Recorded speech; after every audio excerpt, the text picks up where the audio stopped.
Assalamualaikum warahmatullahi wabarakatuh. Alhamdulillahirabbil alamin wassalatu wassalamu ala Rasulillah wa ala alihi wa sahbihi wa man ittaba'ahu. Kaum muslimin rahimani wa rahimakumullah jami'an, para pendengar radio Da'wah Salafiyah dimanapun Anda berada. Insyaallah pada kesempatan kali ini kita akan kembali melanjutkan kajian kitab Tauhid yang akan disampaikan oleh Al-Ustaz Abu Abdillah Sufyan. Di samping membacakan kitab tersebut, kita juga mempersilahkan bagi Anda yang memiliki pertanyaan-pertanyaan seputar akidah dan yang lainnya untuk mengirimkan ke nomor 0813 949 72127.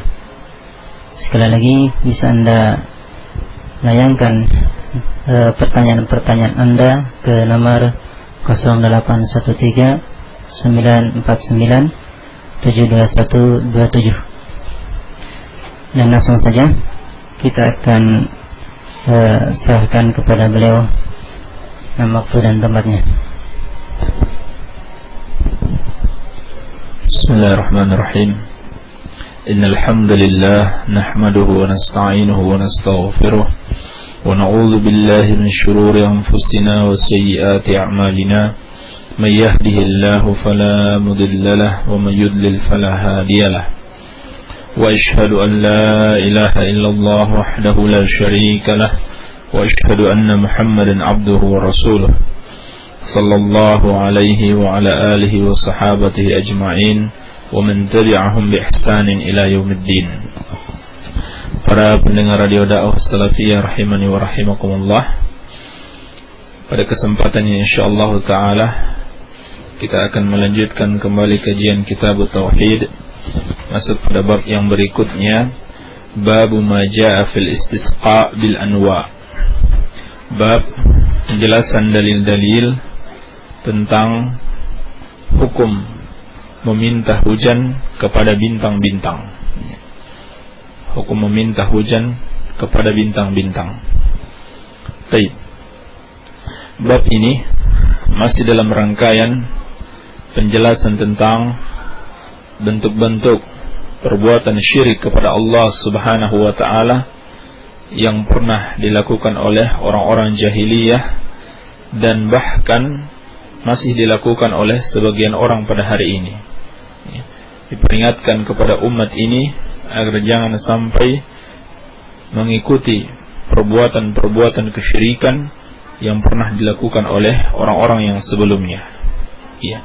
Di antara bentuk perbuatan syirik yang pernah dilakukan oleh manusia adalah al-istisqa bil anwa. Al-istisqa bil anwa, meminta hujan kepada bintang-bintang, atau menisbatkan hujan kepada bintang-bintang. Perbuatan ini bisa termasuk pada syirik besar maupun syirik kecil. Bisa masuk pada syirik besar maupun syirik kecil. Adapun yang termasuk pada syirik besar itu ada dua bentuk. Bentuk yang pertama, apabila seorang berdoa atau meminta kepada bintang-bintang ini untuk diturunkan hujan, maka ini adalah syirkul akbar. Ini adalah syirik besar. Sebab dia meminta kepada makhluk yang tidak bisa mengabulkan permintaannya. Juga dia minta kepada makhluk sesuatu yang hanya mampu dikabulkan oleh Allah Subhanahu wa taala. Jadi ini sama saja, apakah mintanya kepada bulan dan bintang, atau mintanya kepada dukun, atau istilahnya kepada pawang hujan untuk meminta hujan atau memberhentikan hujan, ini sama saja termasuk perbuatan syirik kepada Allah Subhanahu wa taala. Sebab kaidah di dalam doa yang pernah kita bahas, apabila seorang meminta sesuatu kepada selain Allah yang tidak mampu dikabulkan kecuali hanya oleh Allah, maka dia telah melakukan perbuatan syirik kepada Allah Subhanahu wa taala. Baik. Ini yang pertama. kalau seorang berdoa kepada bintang-bintang atau kepada siapa saja untuk meminta hujan. Dan Allah Subhanahu wa taala telah melarang berdoa kepada selain Allah dalam banyak ayat, seperti dalam firman-Nya, "Wala tad'u min dunillahi ma la yanfa'uka wa la yadurruk, fa in fa'alta fa innaka idzan minadh dhalimin." Janganlah kalian berdoa kepada selain Allah yang tidak bisa memberikan kemanfaatan kepadamu dan tidak pula kemudaratan. Kalau kalian melakukannya, maka kalau begitu kalian termasuk orang-orang yang zalim. Baik. Bentuk yang kedua, seorang menisbatkan turunnya hujan itu kepada bintang-bintang dengan meyakini bahwa bintang-bintang itulah yang menurunkan hujan, ya, atau yang mentakdirkan turunnya hujan, bukan Allah Subhanahu wa ta'ala. Maka ini juga termasuk asyirkul akbar, ya. Sebab yang menakdirkan, yang menciptakan, yang menurunkan hujan hanya Allah Subhanahu wa ta'ala. Siapa yang meyakini bahwa hal itu dari selain Allah, berarti dia telah menyekutukan Allah Subhanahu wa ta'ala. Jadi yang pertama, syirik di dalam uluhiyah. Yang kedua, syirik di dalam rububiyah. Baik. Ini syirik besar di dalam bab al-istisqa bil anwa, meminta hujan atau menisbatkan hujan kepada bintang-bintang. Adapun yang termasuk syirik kecil, apabila seorang meyakini bahwa bintang-bintang itu merupakan sebab turunnya hujan, sedangkan yang menurunkan hujan adalah Allah Subhanahu wa ta'ala. Ini termasuk syirik kecil, sebab tidak ada dalil sedikit pun bahwa Allah Subhanahu wa ta'ala menjadikan bintang-bintang itu sebagai sebab turunnya hujan, ya.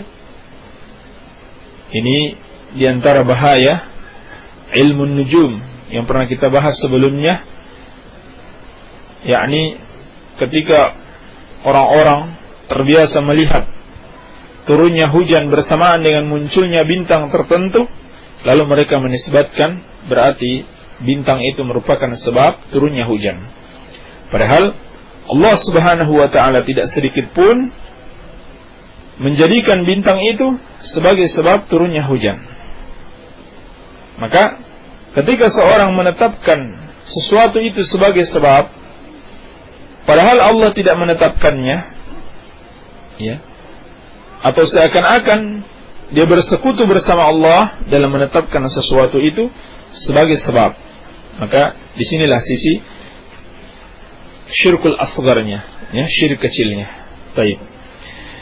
Jadi istisqa bil anwa, meminta hujan kepada bintang atau menisbatkan turunnya hujan kepada bintang, merupakan perbuatan kesyirikan kepada Allah Subhanahu wa ta'ala, ya. Kita akan sebutkan dalil-dalil dari Al-Quran dan dari sunnah Rasulullah sallallahu alaihi wa alihi wasallam. Dalil yang pertama, wa qaulullahi ta'ala, wa taj'aluna rizqakum annakum tukadzibun. Dan kalian menyandarkan rezeki yang kalian dapatkan kepada selain Allah, dan kalian mendustakan rezeki tersebut datangnya dari Allah Subhanahu wa ta'ala. Surat Al-Waqi'ah ayat ke-82. Baik. Ayat ini berbicara tentang kaum musyrikin di zaman jahiliyah dahulu, di mana ketika mereka mendapatkan rezeki dari Allah, mereka tidak menisbatkan rezeki itu kepada Allah, tetapi mereka nisbatkan rezeki itu kepada selain Allah Subhanahu wa ta'ala. Mereka tidak mengatakan bahwa rezeki itu asalnya dari Allah Subhanahu wa ta'ala. Artinya mereka mendustakan nikmat dari Allah Subhanahu wa ta'ala. Iya. Dan makna rezeki di sini ada dua penafsiran para ulama. Yang pertama maknanya adalah ilmu, yaitu Al-Quranul Karim. Sebagaimana ayat yang sebelumnya disebutkan, innahu laQur'anun karim. Sesungguhnya kitab itu adalah Quran yang mulia. Maka mereka mendustakan Al-Quranul Karim, artinya mereka tidak bersyukur kepada Allah dengan Al-Quran yang Allah turunkan. Penafsiran yang kedua adalah al-matar, hujan. Sebagaimana telah sahih dari Abdullah bin Abbas radhiyallahu taala anhuma dalam riwayat Muslim, sebagaimana akan datang insyaallah taala, bahwasannya yang dimaksud dengan rezeki di sini adalah hujan. Adalah hujan yang mereka nisbatkan kepada bintang-bintang. Mereka nisbatkan kepada bintang-bintang. Mereka katakan hujan ini berasal dari bintang fulan, bukan dari Allah Subhanahu wa taala. Ya. Jadi mereka mengingkari nikmat Allah Subhanahu wa taala tersebut. Mereka mendustakan. Iya. Dan dua penafsiran ini tidaklah bertentangan antara satu dengan yang lainnya. Dan kaidah di dalam ilmu tafsir, apabila dua penafsiran tidak bertentangan, atau dua penafsiran atau lebih tidak bertentangan, maka ayat itu dibawa kepada dua makna tersebut. Iya. Adapun jika bertentangan, maka diambil mana yang paling rajih. Baik. Jadi ayat ini menurut Abdullah bin Abbas radhiyallahu taala anhuma berbicara tentang orang-orang musyrikin yang mengingkari turunnya hujan dari Allah Subhanahu wa taala. Iya. Dan hujan itu adalah sebab hidupnya bumi ini. Tumbuhan, manusia, hewan-hewan itu sangat membutuhkan air untuk hidup. Sedangkan al-ilmu, penafsiran yang sebelumnya, adalah sangat dibutuhkan untuk kehidupan hati. Ya. Jadi ini tidak bertentangan antara satu dengan yang lainnya. Baik. Namun yang menjadi syahid di sini adalah pengingkaran kaum musyrikin terhadap nikmat hujan yang diturunkan oleh Allah Subhanahu wa taala. Mereka nisbatkan nikmat tersebut bukan kepada Allah tetapi kepada bintang-bintang. Mereka katakan bulan ini, hujan ini diturunkan oleh bintang fulan dan seterusnya. Iya. Maka ini adalah kedustaan atau mendustakan ayat Allah Subhanahu wa taala, mendustakan nikmat Allah Subhanahu wa taala. Dan mendustakan nikmat Allah bisa dengan lisan dan bisa pula dengan hati. Ya, dengan lisan, kalau seorang mengatakan hujan ini dari bintang fulan, atau dengan hati dia meyakini hal tersebut. Ya. Maka ayat ini terdapat peringatan akan amalan-amalan orang-orang jahiliyah berupa kesyirikan kepada Allah Subhanahu wa taala. Jadi ayat ini menjelaskan di antara bentuk perbuatan syirik kepada Allah, menunjukkan bahwasannya perbuatan syirik itu banyak bentuknya. Ya, sebagaimana insyaallah taala masih akan ada lagi penjelasan-penjelasan tentang bentuk kesyirikan di dalam kitab ini. Di antara bentuknya adalah menisbatkan turunnya hujan kepada selain Allah Subhanahu wa taala. Dan telah kita jelaskan ini bisa masuk pada syirik besar maupun syirik kecil. Baik. Maka dalam ayat ini Allah Subhanahu wa taala membantah bahwasanya hujan itu datangnya dari Allah Subhanahu wa taala, bukan dari selain Allah Subhanahu wa taala. Faedah dari ayat ini juga terdapat kewajiban untuk bersyukur dengan nikmat Allah Subhanahu wa taala. Di antara bentuk nikmat Allah adalah turunnya hujan. Dan kewajiban menisbatkan turunnya hujan kepada Allah Subhanahu wa taala sebagai bentuk ihsan dari Allah Subhanahu wa taala kepada hamba-hambanya. Baik. Dalil yang berikutnya, wa an Abi Malik Al-Asy'ari dari sahabat yang mulia Abu Malik Al-Asy'ari. Beliau adalah Al-Harith ibn Al-Harith Asy-Syami, sahabiyun masyhur. Ya. Radhiyallahu taala anhu, semoga Allah meridhoinya. Anna Rasulullah sallallahu alaihi wasallam qala, bahwasannya Rasulullah sallallahu alaihi wasallam bersabda, arba'un fi ummati min amril jahiliyah la yatrukunahunna. Ada 4 perkara atau 4 perbuatan yang ada pada umatku, termasuk perbuatan orang-orang jahiliyah yang belum mereka tinggalkan. Jadi ada 4 perbuatan orang-orang jahiliyah masih ada dalam umat Rasulullah sallallahu alaihi wasallam yang belum mereka tinggalkan. Tentunya Nabi sallallahu alaihi wasallam menyampaikan hal ini untuk peringatan agar segera meninggalkan perbuatan tersebut. Dan yang dimaksud dengan jahiliyah adalah masa sebelum pengutusan Rasulullah sallallahu alaihi wasallam sebagai rasul. Dinisbatkan kepada al-jahlu, kebodohan. Karena benar-benar keadaan manusia pada waktu itu di atas kebodohan. Kebodohan yang merata di mana-mana, tidak mengetahui ilmu, tidak mengetahui wahyu. Mereka tidak tahu bahwasannya sesembahan yang hak hanyalah Allah Subhanahu wa taala. Mereka menyekutukan Allah Subhanahu wa taala. Dan mereka di antara bentuk kejahiliaan mereka membunuh anak-anak mereka sendiri. Apabila lahir anak mereka perempuan, mereka merasa malu sehingga mereka membunuh anak-anak mereka sendiri. Bahkan mereka membunuh anak laki-laki sekalipun karena takut dengan kemiskinan. Ini di antara sebab-sebab masa itu disebut masa jahiliyah, masa sebelum pengutusan Rasulullah sallallahu alaihi wasallam. Dan banyak lagi perbuatan-perbuatan jahiliyah.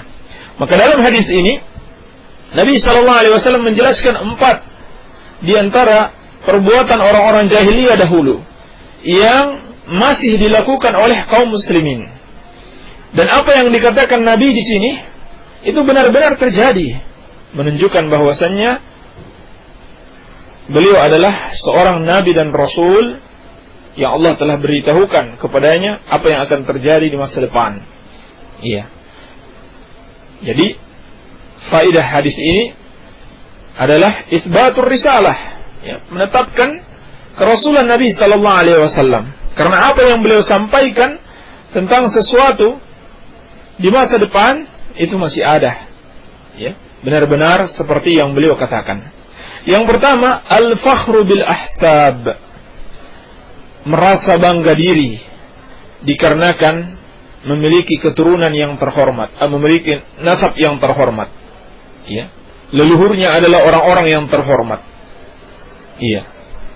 Berbangga-bangga dengan leluhur, dengan nasabnya, karena keturunan raja atau keturunan pejabat, keturunan orang kaya, keturunan para pahlawan, lalu dia berbangga diri dengannya. Dalam Islam yang seperti itu tidak ada keutamaan sedikit pun, kecuali takwa kepada Allah Subhanahu wa taala. Kecuali takwa kepada Allah Subhanahu wa taala. Yang membedakan keutamaan seorang dengan yang lainnya dalam Islam bukan karena yang satu pejabat, yang satu rakyat jelata, tidak sama sekali. Yang satu berdarah merah, satunya darah biru, sama sekali tidak. Tetapi yang membedakan keutamaan seseorang dalam Islam adalah ketakwaannya kepada Allah Subhanahu wa taala. Inna akramakum indallahi atqakum. Sesungguhnya yang paling mulia di antara kalian adalah yang paling bertakwa kepada Allah Subhanahu wa taala. Maka orang-orang yang membanggakan leluhurnya ini termasuk perbuatan jahiliyah, mengikuti kebiasaan orang-orang jahiliyah dahulu. Yang kedua, watta'nu fil ansab, mencaci nasab. Meremehkan nasab si fulan kemudian mencacinya.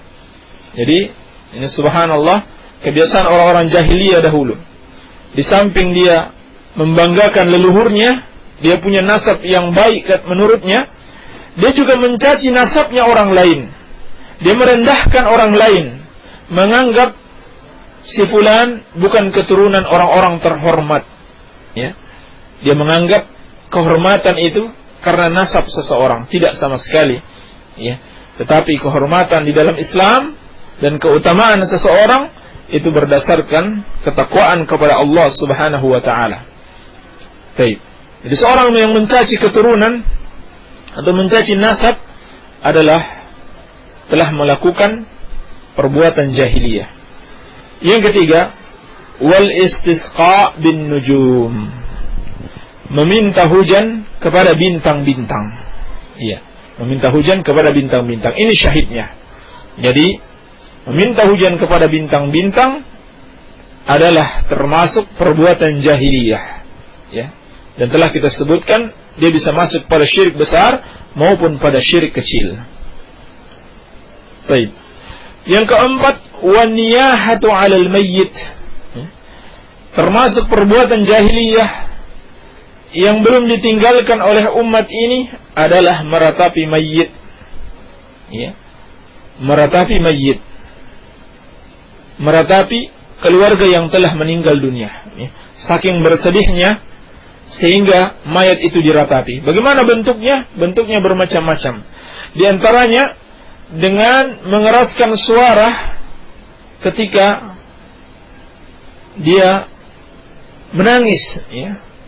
Ya, menangis atas kematian keluarganya, ya. Suaranya dikeraskan. Atau terkadang disertai dengan menyiksa diri, ya. Seperti menampar dirinya sendiri, ya. Atau hal-hal yang bisa menyiksa dirinya. Baik. Demikian pula seperti yang disebutkan dalam hadis Jarir bin Abdullah, termasuk meratapi mayit adalah kumpul-kumpul di rumah orang yang telah meninggal dunia setelah dia dikuburkan, lalu makan-makan di situ. Kata beliau radhiyallahu taala anhu, kunna na'uddu ala ahdi Rasulillah sallallahu alaihi wasallam al-ijtima' inda ahli al-mayyit ba'da dafnihi wa sun'ahum lit-ta'am minan niyaha.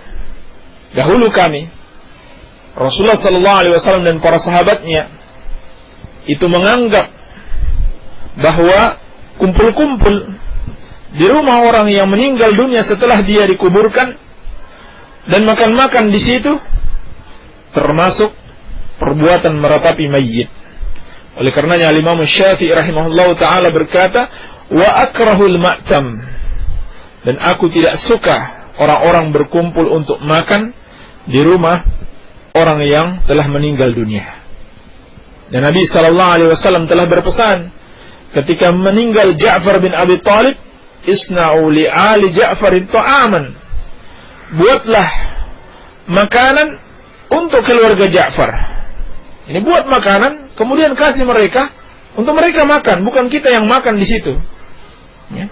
Karena kata Nabi sallallahu alaihi wasallam, mereka telah ditimpa sesuatu yang menyibukkan mereka. Tapi ini bentuk-bentuk meratapi mayit. Baik.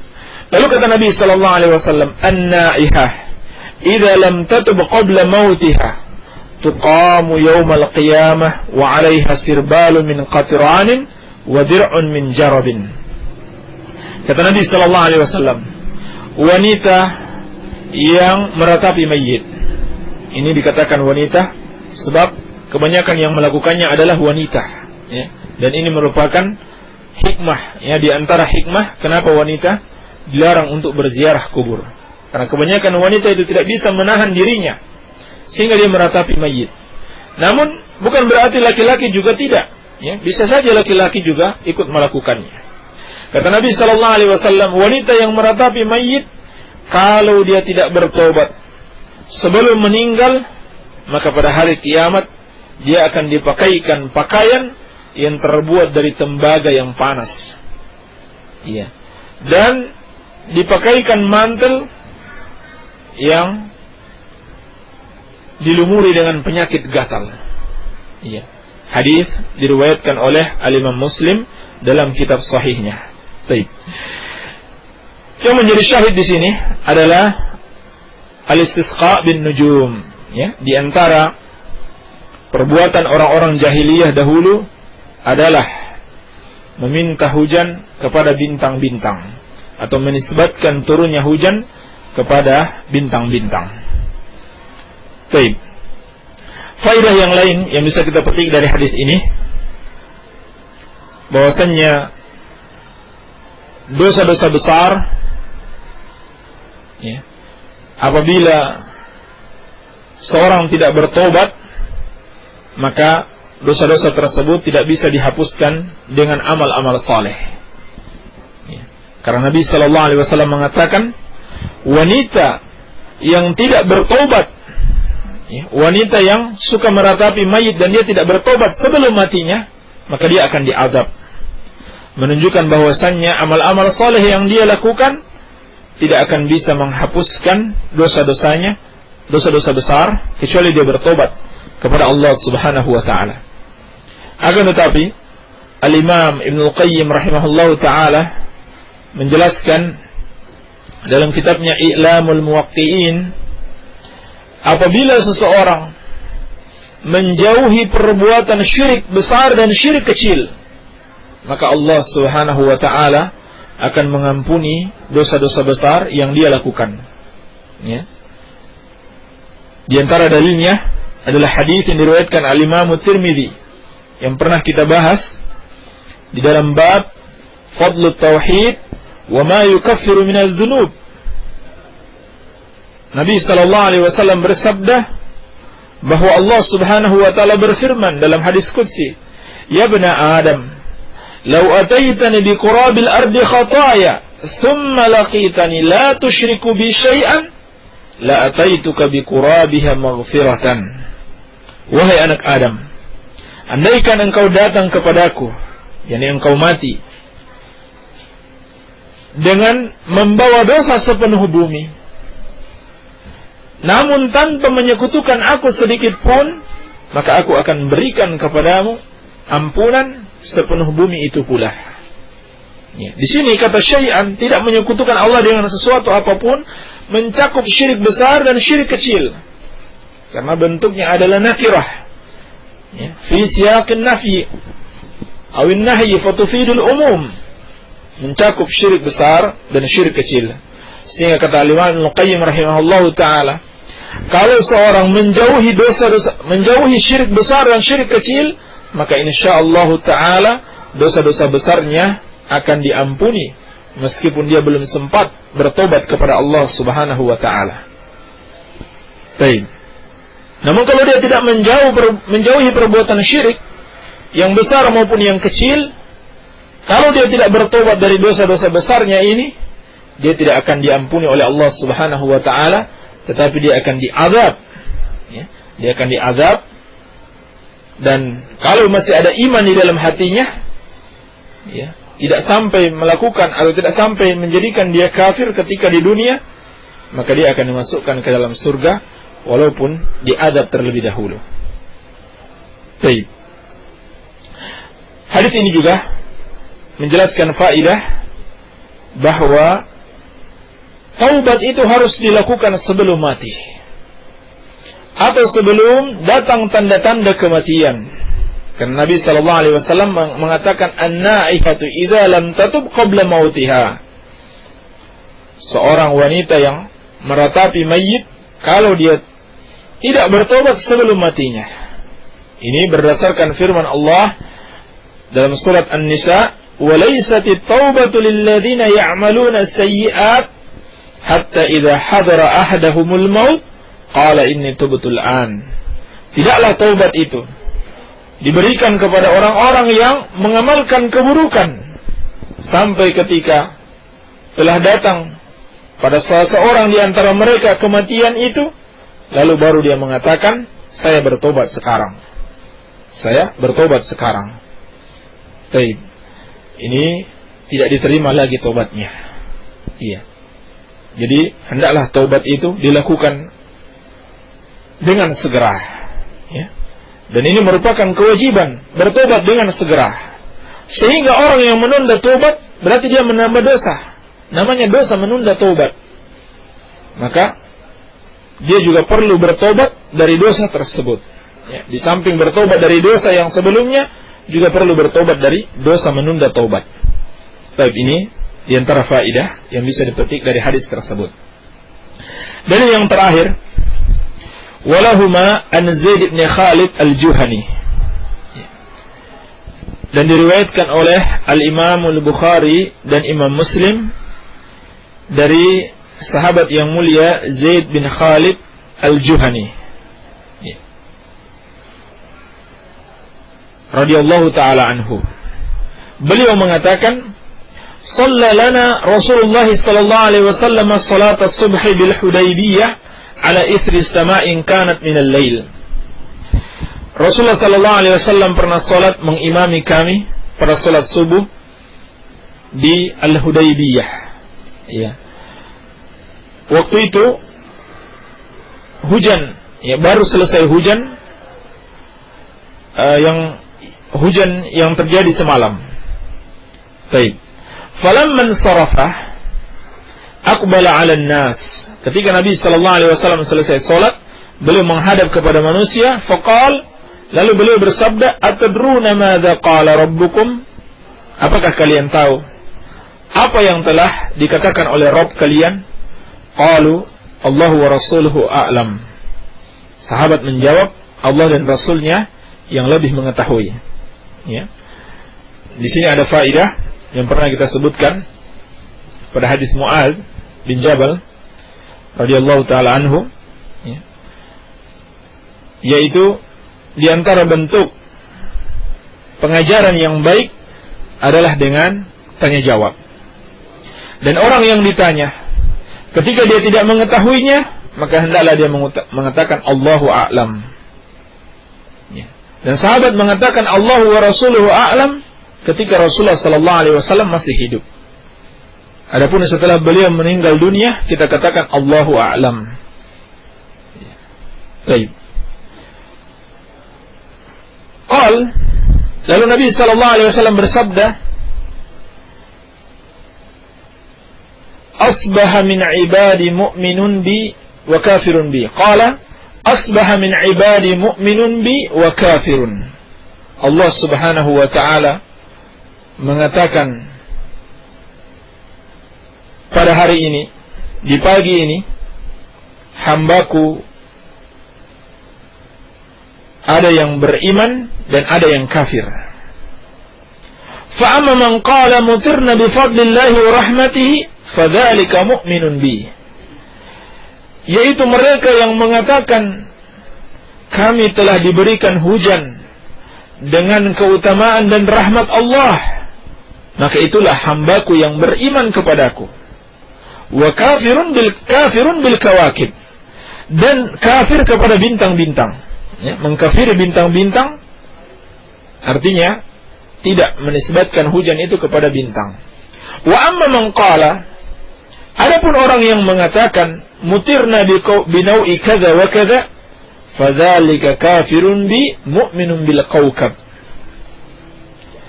Adapun orang yang mengatakan kita diberikan hujan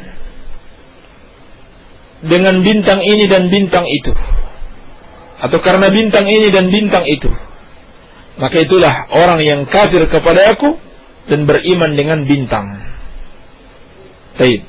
Dalil ini jelas bahwasannya termasuk kekafiran kepada Allah apabila seorang tidak mengatakan hujan ini turun dengan rahmat dan karunia Allah Subhanahu wa taala, tetapi dia nisbatkan penurunan hujan itu kepada bintang-bintang. Iya.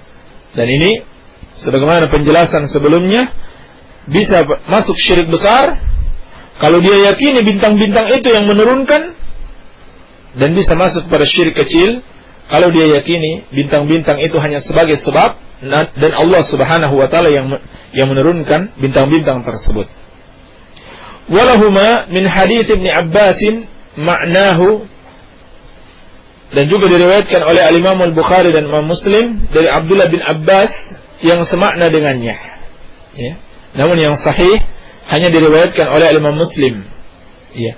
Wa fihi, di mana di dalamnya ada perkataan Abdullah bin Abbas, qala ba'duhum laqad sadaqa naw'u kadza wa kadza. Sebagian orang mengatakan ketika turunnya hujan itu sungguh telah benar bintang ini dan bintang itu. Fa anzalallahu hadhil ayah. Maka Allah Subhanahu wa taala menurunkan ayat berikut ini. Fala uqsimu bimawaqi'in nujum. Ya. Aku bersumpah dengan tempat-tempat bintang, ya, peredaran bintang. Wa innahu laqasamun law ta'lamuna 'azim. Dan sesungguhnya itu adalah sumpah kalau kalian mengetahuinya adalah azim. Innahu laqur'anun karim. Sesungguhnya itu adalah Quran yang mulia. Fi kitabim maknun. Dalam satu kitab yang terjaga. La yamassuhu illal mutahharun. Tidak ada yang menyentuhnya kecuali malaikat-malaikat yang disucikan. Tanzilun min rabbil alamin, yang diturunkan dari Rabbul Alamin. Afa bihadzal hadithi antum mudhinun. Apakah dengan perkataan ini kalian merasa takut? Wa taj'aluna rizqakum annakum tukadzibun. Ini syahidnya. Dan kalian menyandarkan rezeki yang Allah berikan kepada kalian kepada selainnya. Annakum tukadzibun, bahwa kalian mengingkari rezeki tersebut. Ya, makna ayat ini telah kita bahas pada dalil yang pertama, yaitu tentang orang-orang yang menisbatkan turunnya hujan kepada selain Allah Subhanahu wa taala, dan mereka mengingkari bahwa nikmat tersebut datangnya dari Allah Subhanahu wa taala. Dan penafsiran tersebut sahih dari Abdullah bin Abbas radhiyallahu taala anhuma, diriwayatkan oleh Al-Imam Muslim. Baik. Kesimpulannya, bab ini menjelaskan tentang salah satu bentuk kesyirikan, ya, yang dilakukan oleh sebagian orang, yaitu al-istisqa bil anwa, meminta hujan kepada bintang ataupun menyandarkan hujan itu kepada bintang.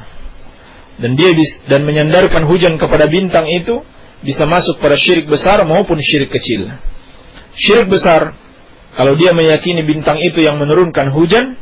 Syirik kecil kalau dia hanya meyakini bintang itu sebagai sebab, sedang Allah Subhanahu wa taala dialah yang menurunkan hujan. Semoga bisa menjadi peringatan bagi kita akan bahayanya perbuatan syirik kepada Allah Subhanahu wa taala dan bermacam-macamnya perbuatan tersebut, sehingga perlu untuk kita belajar dan terus belajar sehingga kita ketahui mana saja yang termasuk kesyirikan untuk kita jauhi. Ya, karena banyak orang terjatuh pada perbuatan syirik, itu sebabnya karena mereka tidak mengetahui hal tersebut. Ya, sebagaimana kata syair, araftu syarra la li syarri walakin li tawaqqihi, faman lam ya'rif syarra min al khair waqa'a fihi.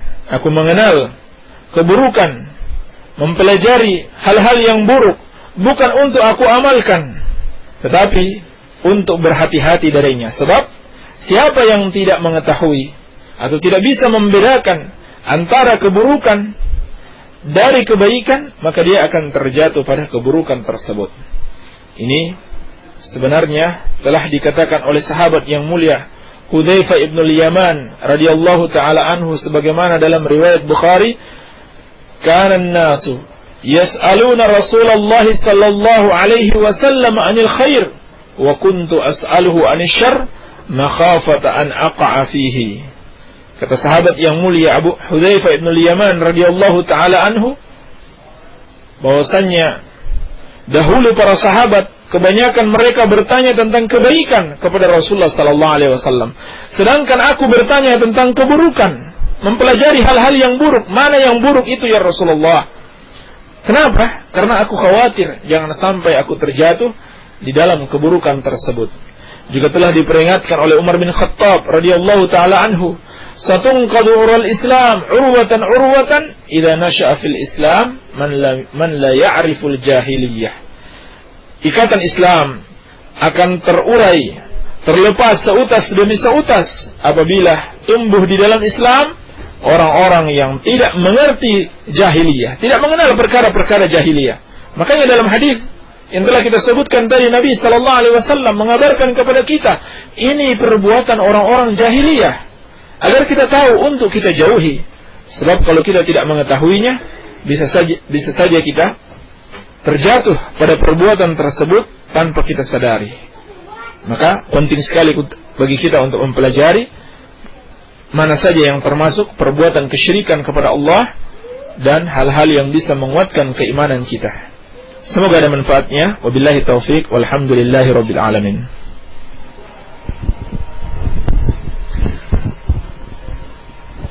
Kaum muslimin rahimani wa rahimakumullah jami'an. Demikian tadi penjelasan dari beliau tentang permasalahan tauhid,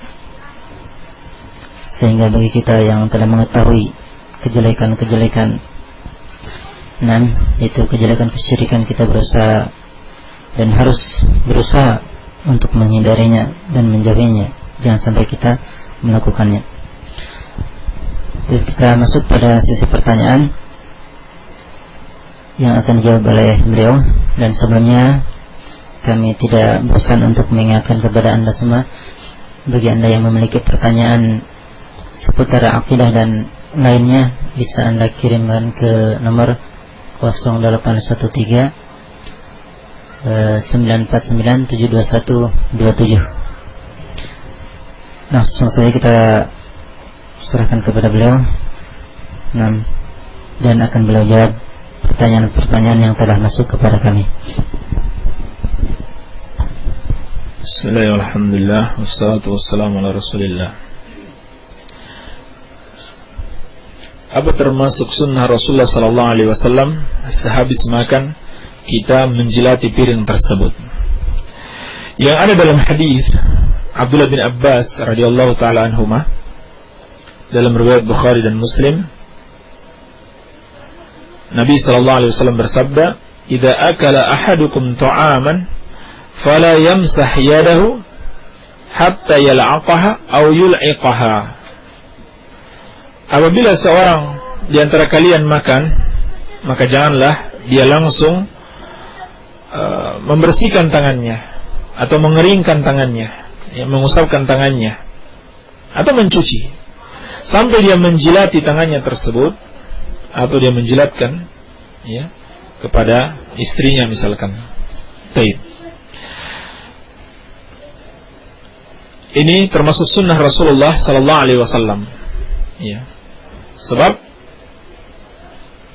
ketika seorang itu makan, tentunya masih ada sisa-sisa makanan, sisa-sisa makanan yang terdapat di tangannya.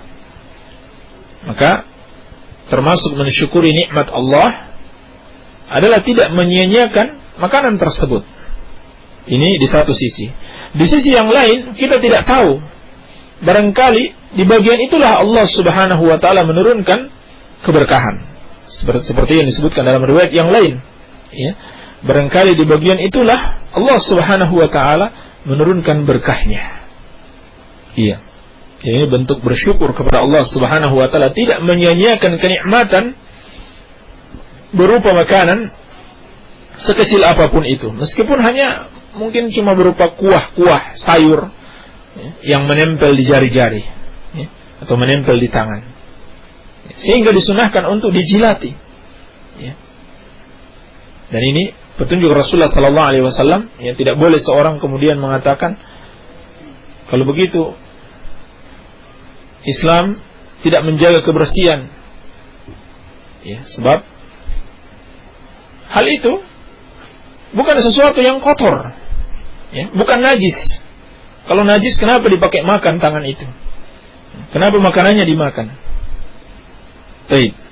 Adapun menjilat piring, kalau kita katakan tadi bahwasannya hal itu adalah bentuk bersyukur kepada Allah, tidak menyia-nyiakan makanan yang ada di situ, demikian pula barangkali di situ ada keberkahannya, maka disyariatkan juga untuk berusaha ya, menghabisi makanan yang ada di piring tersebut ya. Meskipun tidak harus menjilati, mungkin ditaruh air ya, sehingga sisa-sisa makanan itu bisa menyatu dengan air tersebut, kemudian airnya diminum ya. Demikian, wallahu ta'ala a'lam. Bagaimana hukum seorang istri yang berani memukul suaminya atau mengurungnya? Dan apakah hukumnya seorang istri buang angin di hadapan suaminya atau orang tuanya? Dibolehkan atau tidak? Baik. Tentunya hal ini merupakan akhlak yang tercelah dan tidak terpuji ya. Dan termasuk kedurhakaan seorang istri kepada suaminya dan juga kepada orang tuanya. Iya. Dan ini termasuk dosa besar ya, karena dia tidak memenuhi hak suami ya. Dan hak suami itu atas istri begitu besarnya sampai Nabi SAW bersabda, "Lau kuntu amiran ahadan ayasjuda li ahadin la amartul mar'ata an tasjuda li zawjiha." Andaikan boleh aku perintahkan seorang itu sujud kepada yang lainnya, maka yang pertama aku perintahkan seorang wanita itu sujud kepada suaminya. Karena besarnya hak suami atas istrinya. Ya. Kalau yang disebutkan dalam pertanyaan sudah tidak berbakti, tetapi malah durhaka ya, kepada suaminya atau menzalimi suaminya. Ya, tentunya ini adalah perbuatan dosa besar. Iya. Dan wajib bagi suami untuk menjadi pemimpin istrinya. Bukan dia yang diatur-atur oleh istrinya, tetapi dia yang menjadi pemimpin bagi istrinya. Ar-rijal qawwamuna 'alan nisa. Laki-laki itu adalah pemimpin bagi wanita. Ya. Suami itu adalah pemimpin bagi wanita. Bukannya suami yang dipukuli dan dikurung oleh wanita. Ya, tidak seperti itu. Jangan dibiarkan dirinya diperlakukan seperti itu oleh istrinya. Ya. Tetapi hendaklah dia mendidik istrinya dan memimpin istrinya. Baik. Wallahu ta'ala a'lam. Ana minta dibahas ulang pertanyaan tentang masalah jamak dan qasar. Baik. Ringkasnya, yang dimaksud dengan jamak itu adalah mengumpulkan dua solat. Tata caranya yaitu mengumpulkan antara solat zuhur dan asar, dan mengumpulkan antara solat maghrib dan isya. Baik. Ini yang maksud dengan jamak. Mengumpulkan, apakah asar itu ditarik ke zuhur atau zuhur ditunda ke asar? Iya. Dilakukan di dalam satu waktu. Baik.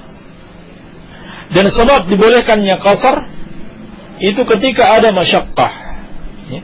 Ketika ada suatu beban, sehingga dengan melakukan sholat qasar beban itu menjadi lebih ringan. Seperti karena hujan ya. Kalau bolak-balik ke masjid mungkin menjadi suatu beban, sehingga boleh dijamak ya. Misalkan kita datang sholat maghrib, lalu waktu itu musim hujan deras, khawatir kalau kita pulang balik lagi ke masjid sudah tidak bisa lagi ya, karena hujan, maka boleh untuk dijamak. Iya. Atau karena sakit ya, boleh untuk dijamak. Adapun qasar itu tidak dibolehkan kecuali bagi musafir ya. Qasar artinya meringkas salat. Salat yang 4 rakaat diringkas menjadi 2, yaitu zuhur, asar dan isya ya. Adapun maghrib dan subuh itu tidak bisa diringkas lagi. Yang diringkas hanya salat yang 4 rakaat menjadi 2 rakaat. Iya. Dan ini khusus bagi musafir, tidak bagi yang lainnya. Iya. Dan boleh bagi musafir menjamak sekaligus mengqasar. Boleh juga mengqasar saja tanpa harus menjamak. Demikian, wallahu ta'ala alam. Anak tamat bacaan Al-Quran lalu digelar pesta seperti hajatan. khataman Al-Quran, istilah di tempat kami. Anak dirias diarak keliling kampung secara bergilir membaca surat tertentu di panggung dan seterusnya. Bagaimana hukumnya dan bagaimana sunnahnya? Hal itu tidak ada tuntunannya dari Rasulullah sallallahu alaihi wasallam. Tidak ada tuntunannya sedikit pun dari Al-Quran maupun dari sunnah Rasulullah sallallahu alaihi wasallam. Dan juga tidak ada sunnah khusus yang berkaitan dengan ini. Tidak ada sunnah khusus, tidak ada doa khusus, tidak ada amalan khusus.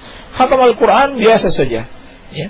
Dan yang paling penting bukan khatam Al-Quran, tetapi memahami dan mengamalkan Al-Quran tersebut. Penting bagi anak-anak kita untuk kita motivasi membaca Al-Quran sampai tamat, ya. Tetapi tidak sampai di situ.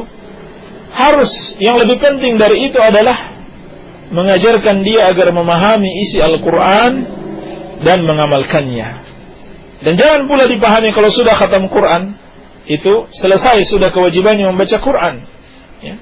Tidak sama sekali. Tetapi harus dibaca lagi dari awal sampai selesai, begitu seterusnya. Demikian, wallahu ta'ala a'lam. Tolong disebutkan dalil-dalil larangan tentang berpartai atau berkelompok di dalam Islam. Karena banyak dari mereka kelompok-kelompoknya mati-matian dan mereka mengklaim sebagai partai Islam. Tidak diragukan lagi bahwasannya munculnya kelompok-kelompok dalam Islam dan partai-partai dalam Islam yang masing-masing membawa pemahaman sendiri, bukan pemahaman Rasulullah SAW dan para sahabatnya. Inilah penyebab terpecah belahnya umat Islam. Ya, inilah penyebab terpecah belahnya umat Islam. Dahulu di zaman Rasulullah SAW, umat Islam adalah umat yang satu. Kenapa? Karena tidak ada kelompok selain kelompok Rasulullah SAW dan sahabatnya. Tidak ada kelompok atau partai tertentu yang membawa pemahaman yang baru. Semuanya berada di atas petunjuk Rasulullah SAW. Ketika munculnya berbagai macam kelompok dan partai-partai ini, maka dimulailah berbagai macam bentuk perpecahan antara umat Islam satu dengan yang lainnya.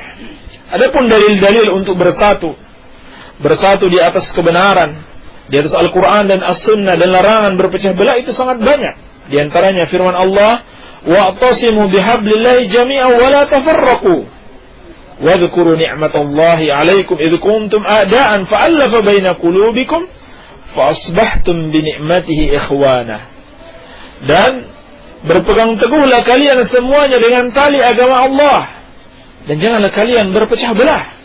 Ingatlah nikmat Allah atas kalian ketika dulu kalian bermusuhan, lalu Allah menjadikan hati kalian itu menjadi dekat, maka jadilah kalian dengan nikmat Allah tersebut bersaudara. Juga firman Allah Subhanahu wa taala, wala takunu minal musyrikin, jangan kalian seperti orang-orang musyrik, minal ladzina farraqu dinahum wa kanu syi'an kullu hizbin bima ladaihim farihun. Seperti orang-orang yang memecah belah agama mereka, lalu mereka menjadi berkelompok-kelompok, berpartai-partai. Kullu hizbin, setiap partai atau setiap kelompok, bima ladaihim farihun, itu merasa bangga dengan apa yang ada pada diri mereka, ya. Persis seperti kelompok-kelompok atau partai-partai yang ada sekarang.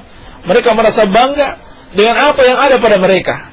Mereka menganggap mereka adalah yang terbaik, partai yang paling terbaik, kelompok yang paling terbaik. Adapun yang lainnya itu berada di bawah mereka. Demikian sifatnya orang-orang musyrikin, ya. Dan Nabi SAW telah mengingatkan, memang fenomena ini akan terjadi. Lalu bagaimana solusinya? Dikabarkan dalam hadis, wasataftariqu ummati ala 73 firqah kulluha finnar illa wahidah. Umatku akan berpecah menjadi 73 golongan, semuanya di neraka kecuali satu. Nabi SAW ditanya, siapa yang satu itu ya Rasulullah? Maka beliau menjawab, ma ana alaihi wa ashabi, mereka yang mengikuti aku dan para sahabatku. Jadi ini solusi untuk selamat dari perpecahan, dari kelompok-kelompok yang ada ini adalah mengikuti jalan Rasulullah SAW dan para sahabatnya. Demikian, wallahu ta'ala a'lam.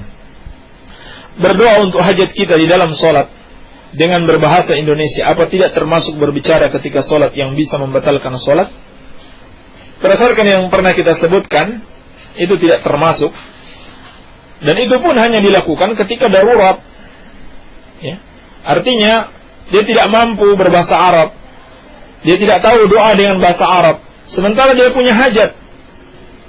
Dan saat yang paling bagus untuk berdoa ketika sujud misalkan. Ya. Maka ini dalam kondisi darurat, tidak mengapa insyaallah ta'ala, seperti yang pernah kita kutipkan dari penjelasan Al-Imam Ibnu Abdul Bar dan juga Syekhul Islam Ibnu Taimiyah rahimahumullahu ta'ala. Apa arti ilmu kalam? Bagaimana hukum bagi yang belajar dan mengajar di zaman ini? Bagaimana bersikap jika pemimpin jatuh padanya? Ilmu kalam itu artinya filsafat Islam. Ya. Filsafat, asalnya dia ilmu filsafat Yunani. Lalu pada abad ke-5 Hijriyah, di masa kepemimpinan Al-Ma'mun, terjadi penerjemahan besar-besaran buku-buku filsafat Yunani. Ya. Lalu pada akhirnya muncul dari kaum muslimin yang menguasai ilmu filsafat Yunani, lalu mereka mengatakan ilmu itu adalah filsafat Islam. Padahal itu tidak benar sama sekali. Ya. Sebab akar filsafat, akar kebenaran menurut mereka atau sumber kebenaran menurut mereka adalah akal fikiran, bukan wahyu. Sehingga di dalam ilmu kalam atau di kalangan al-mutakallimin, dari kalangan ahlul bidah, landasan mereka atau prinsip mereka, kalau bertentangan antara Al-Quran dan Sunnah Rasulullah SAW dengan akal manusia, maka yang didahulukan adalah akal. Yang didahulukan adalah akal. Ini prinsip mereka. Adapun prinsip Ahlus Sunnah wal Jamaah, sejak Rasulullah SAW, sejak masa Rasulullah SAW dan para sahabatnya, adalah tunduk kepada wahyu Al-Quran wa Sunnah Rasulullah SAW. Iya. Apabila nampak ada pertentangan antara akal dan wahyu, maka akal yang disalahkan. Ini prinsip Ahlus Sunnah. Dan ini prinsip yang sebenarnya masuk akal. Lebih masuk akal dibanding orang yang mau menyalahkan wahyu atau meninggalkan Al-Quran dan Sunnah demi mengetahui akalnya. Mengapa demikian? Sebab Allah Subhanahu wa ta'ala yang menciptakan akal kita. Lalu Allah menurunkan wahyu untuk kita ikuti. Maka bagaimana mungkin Allah Subhanahu wa ta'ala yang menciptakan akal kita dan menurunkan wahyu, lalu terjadi pertentangan antara keduanya? Jadi yang benar dalam akidah Ahlus Sunnah, kalau akal itu sehat, selamanya tidak akan bertentangan dengan wahyu. Sehingga kalau nampaknya kita melihat ada pertentangan antara akal dengan Al-Quran dan As-Sunnah, maka tuduhlah akal tersebut. Dia sudah tidak sehat lagi. Ya, dia sudah tidak normal lagi. Karena tidak mungkin Allah Subhanahu wa ta'ala yang menciptakan akal lalu memerintahkan kita untuk mengikuti Al-Quran dan As-Sunnah ternyata bertentangan dengan akal kita. Ini tidak mungkin kalau akal itu masih sehat. Demikian dalam Ahlus Sunnah wal Jamaah. Adapun dalam ilmu kalam, semuanya serba akal. Ya. Harus dibenarkan atau disalahkan oleh akal. Sehingga banyak di antara ahlul kalam atau ahlul filsafat Islam, mereka tidak percaya dengan adanya surga dan neraka. Karena jangkauan akal mereka tidak sampai ke sana. Mereka tidak percaya dengan kekekalan manusia. Dan seterusnya, mereka tidak percaya dengan sekian perkara-perkara gaib karena menurut mereka tidak masuk akal. Banyak di antara mereka yang seperti itu.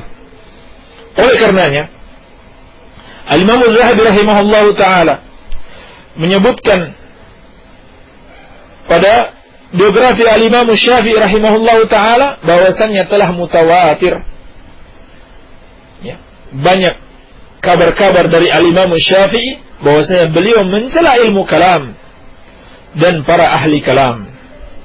Dan Imam Syafi'i rahimahullah ta'ala berkata, mempelajari ilmu kalam adalah kebodohan. Dalam riwayat yang lain beliau mengatakan, hukumanku bagi ahli kalam adalah dipukul dengan pelepah kurma dan dinaikkan di atas unta, kemudian diarak keliling kampung seraya diteriakan kepada khalayak, inilah hukuman bagi orang yang berpaling dari Al-Quran dan Sunnah lalu menuju kepada ilmu kalam. Ini perkataan Al-Imam Syafi'i rahimahullah ta'ala. Ya. Kemudian dalam biografi Al-Imam Ad-Daruqutni rahimahullah ta'ala, Al-Imam Az-Zahabi mengatakan, wasaha an Ad-Daruqutni annahu qala ma syai'un abghadu ilayya min ilmil kalam. Dan telah sahih dari Imam Ad-Daruqutni rahimahullah ta'ala, beliau mengatakan, tidak ada sesuatu yang lebih aku benci daripada ilmu kalam. Ini ulama besar dari kalangan muhaddithin. Qultu, kata Imam Az-Zahabi, lam yadkhulir rajul abadan fi ilmi al-kalam wala al-jidal wala khada fi dhalik bal kana salafiyan. Kata Al-Imam Az-Zahabi tentang Al-Imam Ad-Daruqutni rahimahullahu taala, bahwasannya beliau tidak sedikit pun masuk pada ilmu kalam, tidak mempelajari ilmu kalam, tidak pula perdebatan, ya, tidak pula tenggelam di dalam perdebatan tersebut. Bal kana salafiyan, tetapi beliau adalah seorang salafi, yakni seorang pengikut Rasulullah sallallahu alaihi wasallam dan sahabatnya. Ketika berbicara tentang biografi Ibnu Abdul Bar, ya, salah seorang ulama besar dari kalangan Malikiyah, maka beliau mengatakan, wa kana fi usul ad-diyana ala madhhab as-salaf lam yadkhul fi ilmi al-kalam. Bahwasanya Al-Imam Ibnu Abdul Bar dalam prinsip-prinsip agamanya itu berada di atas mazhab salaf, yakni mazhab Rasulullah sallallahu alaihi wasallam dan para sahabatnya, dan dia tidak masuk pada ilmu al-kalam. Dan masih banyak perkataan Abu Hanifah, perkataan Al-Imam Malik, Asy-Syafi'i dan Ahmad yang mencela ilmu kalam, ya, yang mencela ilmu kalam, ya, karena hal tersebut menyimpang dari Al-Quran dan Sunnah Rasulullah sallallahu alaihi wa alihi wasallam. Baik, demikian yang bisa kita jawab. Semoga ada manfaatnya. Lebih dan kurangnya saya mohon maaf. Yang benar itu dari Allah subhanahu wa ta'ala, dan yang salah dari kebodohan kami dan dari syaitan. Wabillahi taufiq, walhamdulillahi rabbil alamin.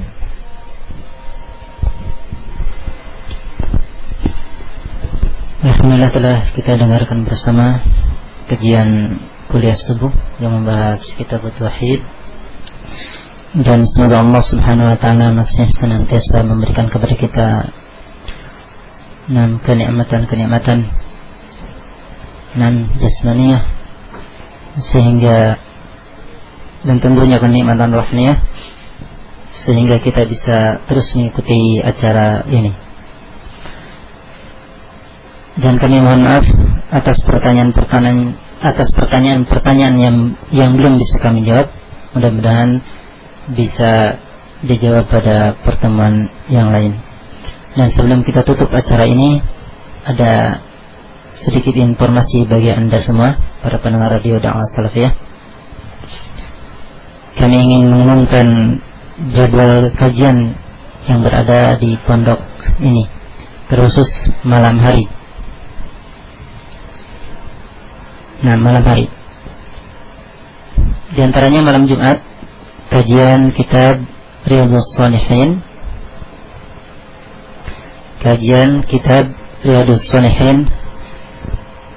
yang diselenggarakan pada maghrib, yang bertempat di Masjid An-Nur Al-Athari, yang disampaikan oleh Al-Ustaz Khatib Muwahhid.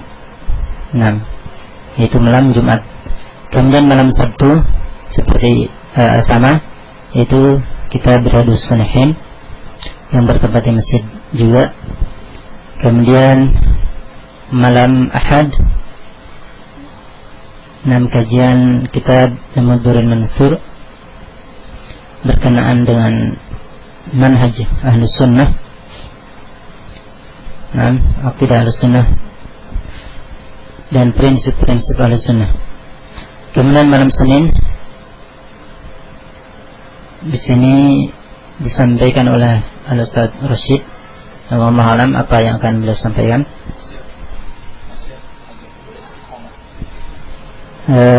Yang akan beliau sampaikan itu nasihat agar pemuda istiqomah ala sunnah, ya. Nasihat bagi para pemuda agar senantiasa istiqomah yang disampaikan oleh Ustaz Rashid. Kemudian malam Selasa pada maghrib yang bertempat di masjid, kajian kitab Thalathatul Usul yang disampaikan oleh Al-Ustaz Abu Abdullah Sufyan. Begitu pula malam Rabu, ya, kajian kitab Thalathatul Usul. Kemudian malam Kamis pada maghrib kajian kitab Durrul Bahiyah, ya, berkenaan dengan fikih. Nah, itu diantara kajian-kajian yang diselenggarakan di Masjid An-Nur Al-Athari. Waktunya pada maghrib. Nah, bagi siapa saja yang ingin hadir pada kajian-kajian tersebut, kami persilahkan kepada Anda. Nah, bagi siapa saja, ya. Nah, bagi siapa saja, umum. Nah, ikhwan, ya, tentunya ikhwan. Adapun akhwat, nah, bisa mendengarkan di radio dakwah salafiyah di saluran 107,7 FM. Nah, itu sekedar informasi dari kami. Mudah-mudahan kita semua bisa menghadirinya dan berusaha untuk menghadirinya. Atas segala kekurangannya kami mohon maaf. Wabillahi taufik. Wassalamualaikum warahmatullahi wabarakatuh.